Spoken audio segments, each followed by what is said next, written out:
Weird Way Media.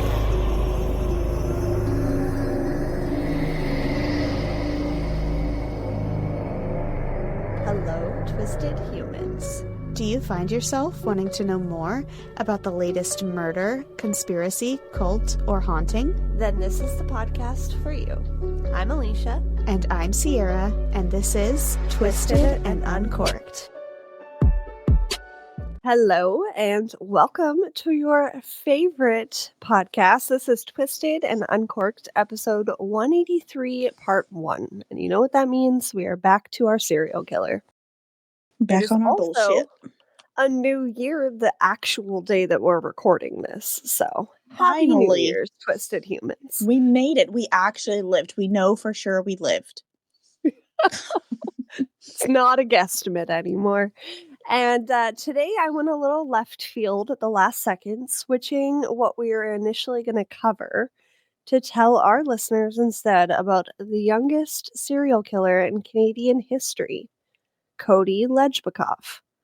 But before we get into this truly haunting story, Sierra, do you have a fun fact for us?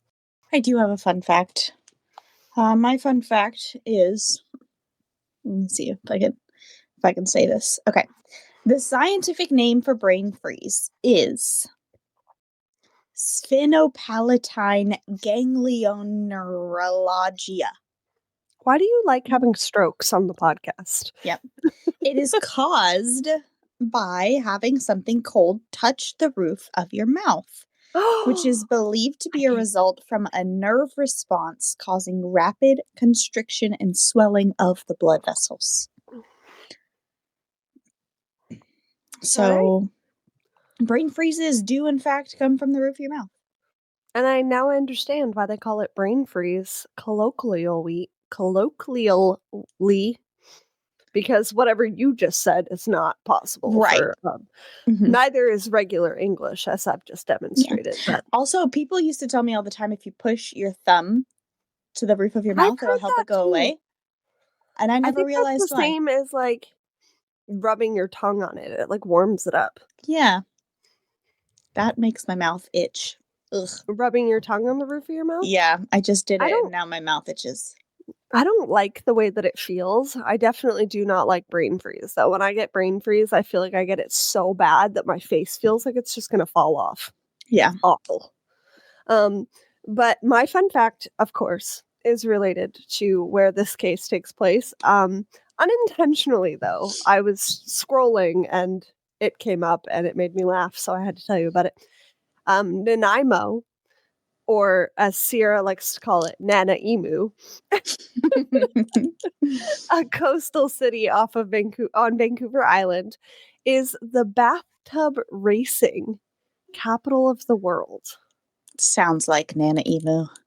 The first race took place in 1967 to showcase Nanaimo to the world, and contestants were required to use a bathtub boat in their race, and now they do it every year. And why does that feel familiar? Have you told me that fun fact before? Is this where Nanaimo came from? I don't know. So this is not where Nanaimo came from. Nanaimo came from when I was covering that guy. Yeah, the guy that predicted his own abduction. Yeah. But that does sound familiar. I don't know. Maybe we've talked about that before. His first name was Granger. What was his last name? It's going to bother me. I think it started with like a Granger. Man disappeared. Apparently that wasn't a Granger Taylor. Yeah. That's gonna bother me. Apparently Nanaimo Granger is not enough of a search history for must be a common name. Apparently. And speaking of common, no, that doesn't make sense. No, we're not gonna do that. But it's been a while, guys. I'm also drinking a Canadian wine. One, because they're usually cheaper for me to procure, and I am the only one drinking it. And two, it is, of course, again, related to today's topic. And I liked the bottle itself. It is I should have brought it in here. Mistakes were made. But we are drinking the Deep Roots Pinot Gris today. And the label itself is like a tree root type wine cork. And it's like pulling up or cork opener, I should say. It's like pulling up the roots. And I thought it was really cool. That is really cool. And I like a Pinot Gris. So this one is a medium lemon gold color with aromas of pear and peach on the nose. It has a dry and balanced wine. It is a dry and balanced wine with peach and chamomile on the palate and red apple as a long finish. It is grown in North Naramata, which I have actually never heard of, but it is also on Vancouver Island. And the vineyard has a long history of very hardy fruit production, despite the sometimes unruly weathers of Canada. So it makes it the perfect location to grow and produce wine. They also press their wines in stainless steel tanks as opposed to barrels, so you don't get that buttery, oaky taste that sometimes I'm not a huge fan of. This one's just more smooth and fresh, and I like it. So, yeah, I don't like that buttery either. That sounds great. That's what I'm drinking today. Well, again, when you come and visit me, we'll have all the delicious Canadian wines. What are you drinking? Mexican hot chocolate? No, I made myself a chai tea latte. Jealous. One of the gifts that I got for Christmas, which we will talk about on Bitch of Mine, is a Keurig machine that comes with a frother. And it will froth your milk either warm or cold. You decide which one. And it's freaking awesome. So So I've been making many drinks. She's really a barista. dangerous. I am. Did you get any fun syrups or anything to go with it? Mm-mm. I just really want a milk frother. I feel like that would change the game of my coffee and my teas. Keurig has an app where it gives you recipes, and one of them's like Dr. Pepper froth coffee. And I'm like, what is all of this? It's so crazy. You're like, might not like it, but gonna try it. There's cocktails in the Keurig app thing. Like, you can make cocktails with your Keurig. It's weird. Anyway. I feel like you may need to look into that for our 200th episode. Yeah. Maybe we can have a fun Keurig coffee cocktail or something of sorts. We'll brainstorm, guys. We have a fun episode planned for you for episode 200. Not quite fun, but a case that you guys have been wanting us to cover for 4 years. So we're finally going to do it. You'll see when we get there why we've waited. But that said, we are not going to make you wait anymore. We are going to get into this week's episode.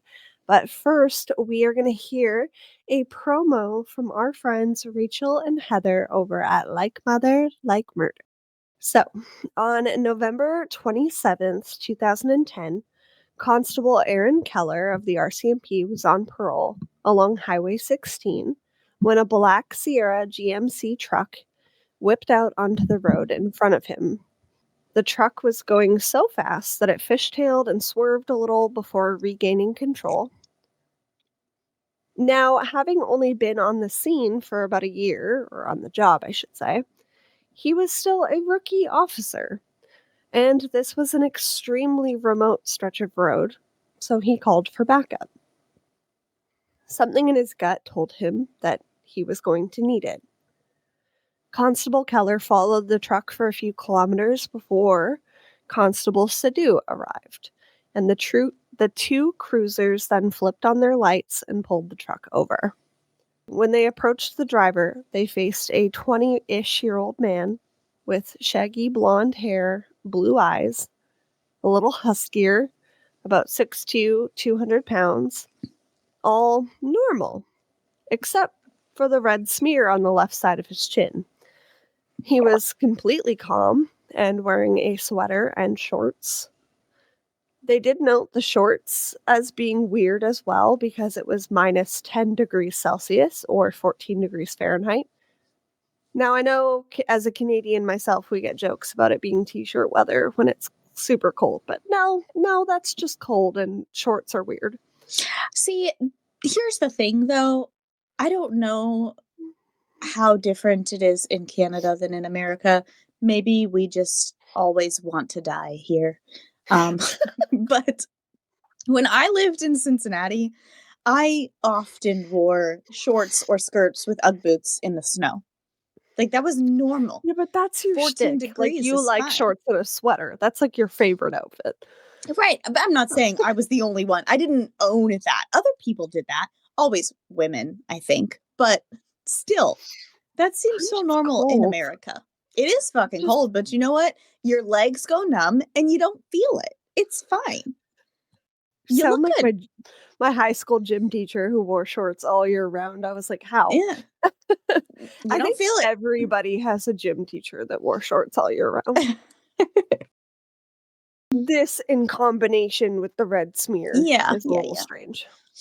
So, in noticing the fact that he was wearing shorts, they also noticed some blood on his legs or a blood like substance, his shoes, and the floorboard of the truck. Like I said, Cody was completely calm. They asked him to get out of the truck so that they could ask him a few questions. Is They hunting asked legal there? They asked that Cody turn out his pockets, in which there was a Swiss Army knife type weapon with red smears on it as well, and his cell phone. When asked what this whole situation was about, that what he had all over him looked a bit like blood and his truck, Cody said that he had used it for grouse hunting that day and that he was driving home to clean up before going to meet with his friend that he had been hunting with that day. Wait, what kind of hunting? Grouse. What is a grouse? A grouse is like Google it. It's like a really creepy looking bird. Bird? Mhm. You use the knife on a bird? They fly. No, grouse are kinda like turkeys in that way. They just kinda like run around. Mm.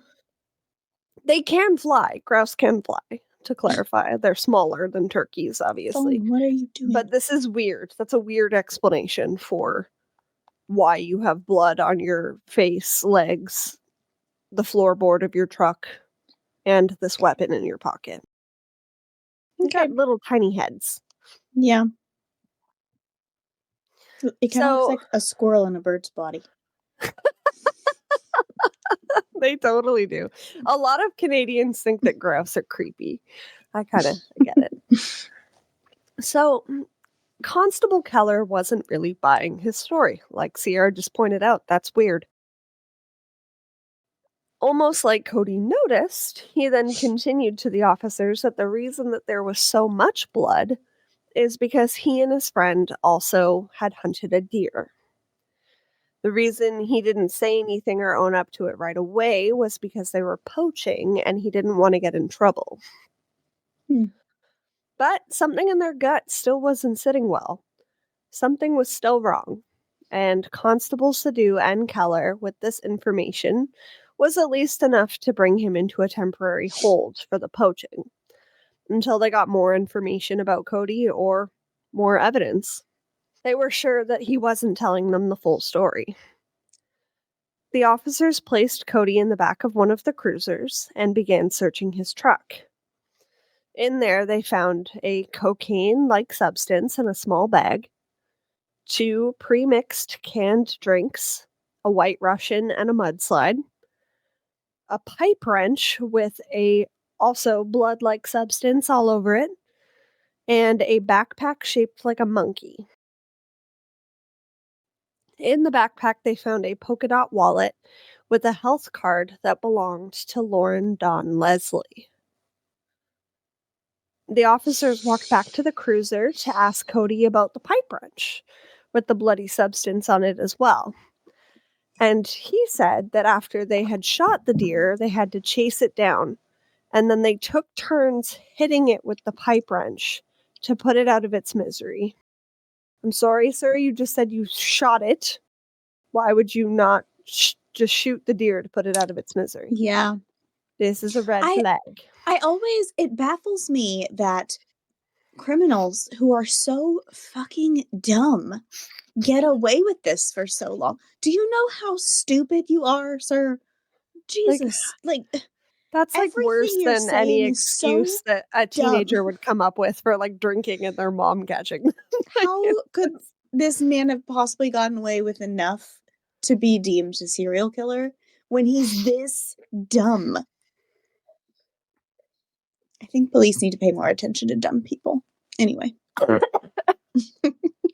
Sierra will get to this in part 2, guys, but his explanations get worse. Ugh. The officers' spidey senses were still going off, and they didn't want to put all of their cards on the table right away. So they brought Cody into the station to detain him.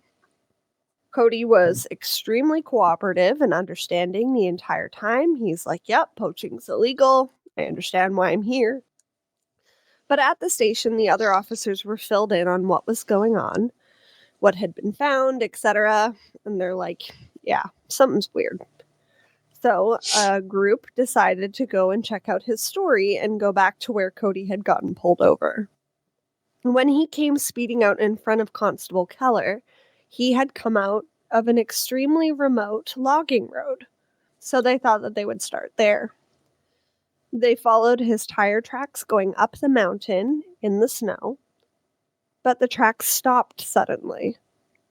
Then they followed 2 sets of footprints to see blood and drag marks in the snow.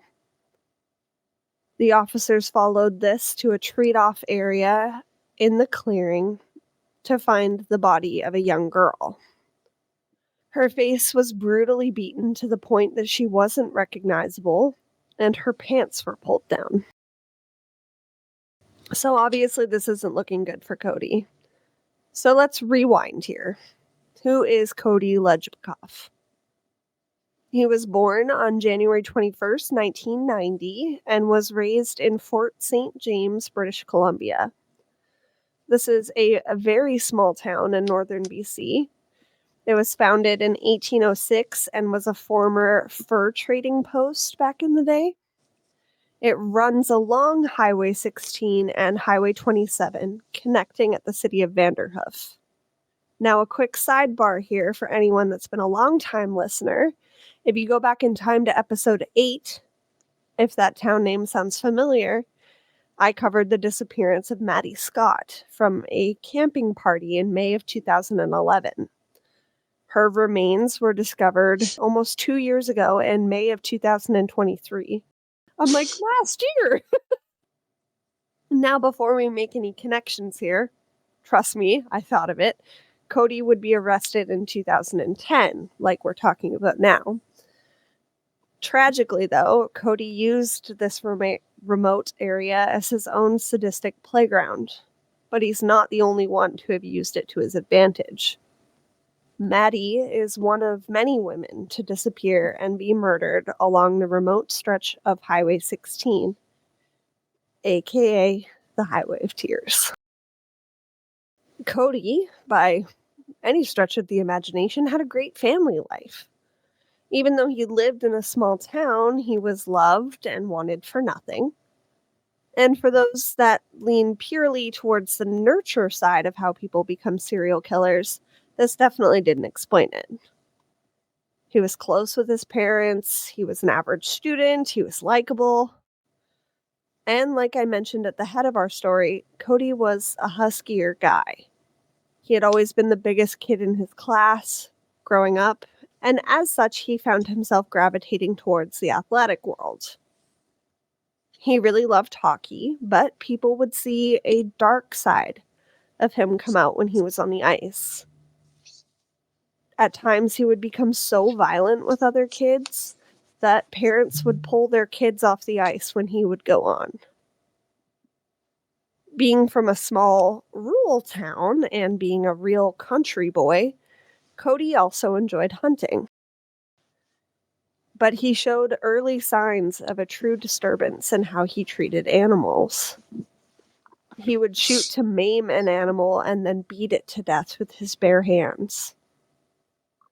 Honestly, that really just makes me feel sick. So he wasn't super far-fetched when he was like, "Oh, we put it out of its misery by beating it." That's something he normally did, even though it's Mhm. fucked up. But he's Mm. showing earlier signs of that McDonald's triad that we love to talk about with serial killers. Mhm. Cruelty towards animals. So, Cody would move from Fort St. James to Prince George, which was about 2 hours away. Now, Prince George is a larger town in the scale of small towns in this region, but it's more of a central point to all of these surrounding little towns off of Highway 16.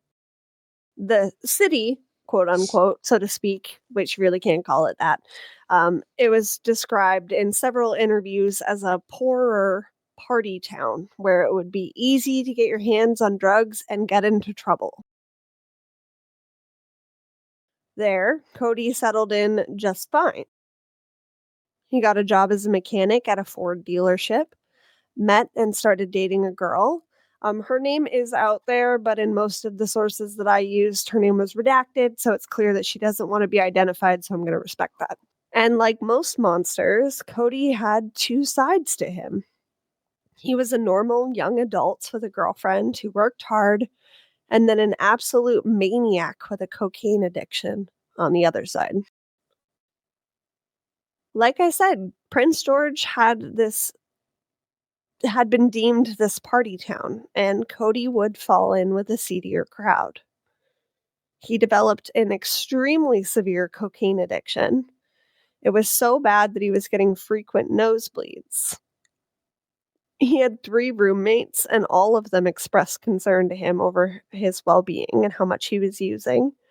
On one occasion, one of his roommates woke up in the middle of the night to see him standing over the toilet with his with his nose gushing blood into the toilet. Mm. That's not normal. In addition to the double life that he was leading on the surface, he shared a number of dark secrets, including murder. Without that discovery on November 27th, 2010, if he hadn't been driving recklessly, he may never have been caught. Even though his history is still being uncovered, what we do know about Cody Legebokoff is devastating. Jill Stuchenko is believed to have been the first murder victim of Cody based on evidence later found in his apartment. He would have only been 19 at the time of her murder. Jill disappeared on October why did I say that like that? On October 9th, 2009. She was 35 years old and a mother of 6. She had 4 boys and 2 girls. And she suffered a severe drug addiction. But she was doing the best that she could to get clean, and she just was having a hard time with her sobriety. Now, cocaine, for those that don't know, hopefully all of you don't know this because that would allow me to live in blissful ignorance, but cocaine is an extremely expensive drug, and Jill would engage in sex work to help offset that cost. But that doesn't make her less dead or less deserving of justice. It makes her a human. We see it all the time with cases like Jill's where they're not taken seriously enough, and now 6 kids are growing up without their mother. On October 13th, just 4 days after being reported missing, Jill's body was discovered half buried in a gravel pit just outside of Prince George by a man who had been out collecting bottles. She had been completely brutalized, beaten, and stabbed, and it was clear that she had been sexually assaulted as well. No one knows for certain how Cody and Jill met or crossed paths, but it's believed to be related to their cocaine use. During a search of Cody's apartment, a blood stain would be found on his couch, with DNA samples matching Jill's. Her hair sample was also found on the carpet in his apartment. And to absolutely confirm his responsibility here, a partial DNA profile was collected at the murder scene when Jill's body was discovered. A partial profile of a male was put together based on that evidence, but nothing in the system matched. Not until Cody's arrest in November of 2010, that is. Goodness gracious. Not only is he fucking disgusting for being a murderer and a rapist, but he's fucking disgusting for not cleaning his house in Yeah, over a year. Dude, that's what the nasty. fuck? Yeah, that's real gross. Come on. Can you imagine Buy going a to your friend's fucking house vacuum. and there's a blood stain on the couch? Like, not even the fact that he clearly hasn't vacuumed in a year, but Jill was an amazing mother. She was described as warm and compassionate, and she was a great singer. And she deserved better than this. On September 1st, 2010, 23-year-old Natasha Lynn Montgomery was reported missing by her family. She had last been seen alive in August, and when she had not been in contact with her family or even tried to get in touch with her two young children, everyone became extremely worried. The final straw for her family, though, was that something was really wrong was when she didn't show up for her daughter's birthday party.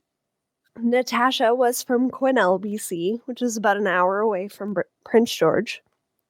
She was an Indigenous woman. She came from a good family. She was extremely talented in artistry, in music. She played the trumpet and clarinet, and she was also a figure skater. She, too, had her demons, though, and suffered a cocaine addiction. But by the time of her disappearance, she had made great stride in her sobriety and was really trying to be a better role model for her kids. During the search of Cody's apartment, blue lights were used to show where blood had been in his apartment, and her blood DNA had been found everywhere. Mm. The evidence trail indicates that he likely beat her in the kitchen and then chased her throughout the apartment. The sample of Natasha's DNA was also found on a piece of Cody's clothing. Again, 2 months, you're not fucking doing laundry, sir? I mean, we're glad for it. We're glad that this It just baffles me. road that I did the investigation, because then we would not know for Criminals certain are that he was always involved with some of fucking these women. idiots. So Yeah. Keep being dumb. Keep being dumb. To this day, Natasha's body has actually never been found. Up until Cody's arrest, her family remained hopeful that she might one day be found. While some closure had been given to her family in this, Cody still refuses to share what he did with her body and where her remains are. And we do hope that one day she is found, or he gives us that information, because she deserves to be put to rest properly. Anyone with any information that may lead to Natasha's discovery, or maybe knows anything additional about her murder, is asked to call Crime Stoppers at 1-800-222-8477. And again, that will be in our show notes. Now, this is 2 women to have died in his apartment. I did mention earlier that Cody had 3 roommates. They were actually all women and very good friends of his. what the fuck? He was described by them as being gentle and kind, and there was no indication that anything like this was going on when they weren't home. So this leads me to believe that he cleaned it up, and he just didn't clean it up very well, and they're like 20-year-olds, and they're like, yeah, my house is just gross. I can't relate personally. I have gotten more gross over the years, but when I was 20, I was Monica Geller pure. Like, just nothing was able to be out of place, but that's just me, and I'm not victim blaming them at all, because they are victims in this too. I can't even imagine. Like, if somebody were to call me and be like, yeah, Sierra, like, horrifically murdered 3 people in her house, I'd be like, what? Like, you just don't know. Sierra couldn't do it, guys. She let spiders live in her house. So luckily, there's no spiders in this home for the investigators. Just terrible, terrible things. So, his roommates were shocked and as sickened as the rest of us, and it's not clear why Cody targeted certain women, but both victims likely crossed paths due to a party atmosphere and drug addiction. But maybe he also thought less of them. Really, no one knows, and he's not willing to provide that information, so. But this is actually where we're going to close off part 1. And if you like the show, don't forget to leave a 5-star rating and review wherever you are listening now. It really is the best way to help us out so we can keep bringing you stories every week. And don't forget to tune in to Sierra's part 2, because trust us, Cody will be brought to justice. But we do have more stories to tell you before that. And before we go, let's end on something happy with Sierra. What do you got going on that's exciting or that you're looking forward to? Other than your burrito blanket. My burrito blanket's pretty nice. This looks like a dirty blanket. It's a tortilla shell. I know. This month is the month that Onyx Storm comes out. That's exciting. That is pretty exciting. Brianna literally in the last 72 hours has read Fourth Wing and Iron Flame, so. I read Fourth Wing again, which we'll talk about. So did Jesse. We'll talk about it on Bitch One. He read the whole book? Yeah. Or did he listen to the audiobook? Well, he listened to it, but okay. He knows all of the information. Sat there and fucking read that book? That's awesome. Well, you know what? That's exciting in and of itself. It is. Kevin and I have been watching, I'm going to go with a little win. I'm about little wins these days, little joys, little glimmers, as I like to refer to them as. But Kevin and I have been watching a TV show called Ted Lasso.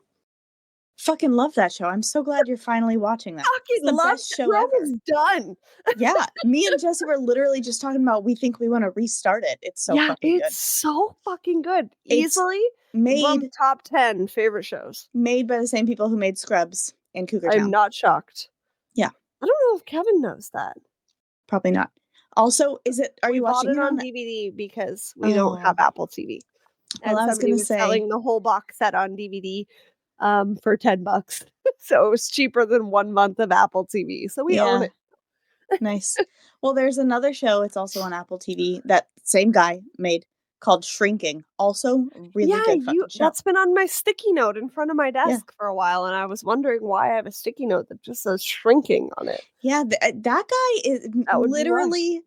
As I was waiting for you to send me the fucking link to get on here, me and Jesse were talking about how that guy is a genius. All of his shows are amazing. Chef's kiss. Yeah. Me and Kevin literally were just watching a video of somebody that ran into Dr. Cox at a bar. And was like, so, I'm like, do you think people just call him Dr. Cox all the time when they see him out in public? It's a really good show, guys. If you have not watched it, I would highly recommend. I have cried. I have laughed. Yeah. I have felt every emotion. Also, sidebar, I was trying to figure out who Jamie reminds me of in the show, and I finally figured it out today. If you say Jesse, I'm probably gonna cry. No, Kevin, our friend Kevin, where the weird ones are, with this little vampire. Oh, yeah, I can see that. Kind of quirky, squishy face. Yeah. Yeah, that's what it made me think of. I finally figured it out. When he smiles, I'm like, he looks like somebody I know. Yeah. And speaking of Kevin, Sierra recorded with Kevin recently on the podcast Where the Weird Ones Are, and she looks so cute in her little headshot. That is episode 183, which is funny enough, the same episode number as this one. So definitely and I think go and check comes that out the same week, or I maybe think it came out last week. Yeah, one of the somewhere in that mix, but. Definitely go and listen to that episode and be sure to show him some love while you're there. And we will see you next week, like I said, for part 2. And in the meantime, keep it twisted. Twisted and Uncorked is a proud member of Weirding Way Media. Hosted and produced by Sierra Zorn and Alecia Watson. If you like the show, don't forget to leave a 5-star rating and review wherever you are listening now. It really is the best way to spread the word. You can check out all things Twisted on our website, twistedanduncorked.com, and we will see you next Tuesday for a brand new episode.